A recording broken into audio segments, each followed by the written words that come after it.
এই রোজ রোজ ভাত টাত খাবো না, আমি রুটি খাবো, আজকে তড়কা রুটি বানাবে। আমি রুটি ফুটি করতে পারবো না, যে যার ভাত খেলে খাবে, নাহলে করবো না আমি। ভাত টাত খাবো না, রুটি করো, রুটি না করলে আমি খাবো না।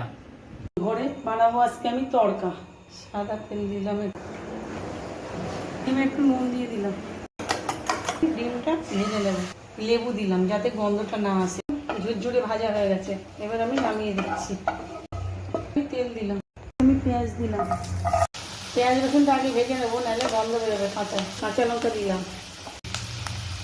নমস্কার, পাশে থাকবেন, লাইক কমেন্ট শেয়ার করবেন, ব্রাশে বেল আইকনটা প্রেস করবেন। আপনাদের একটা সাবস্ক্রাইব আমাকে রান্না করতে উৎসাহ করবে। টমেটো দিয়ে একটু টমেটোটা ভাজা ভাজা হবে, তারপরে আমি দেখাচ্ছি করে।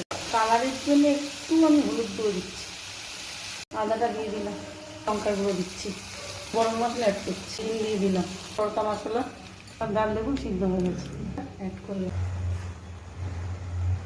অল্প জল দেবেন, তরকা তো ঝোল হয় না, একটু কষারি মেথি ওপর থেকে ছড়িয়ে দেবেন।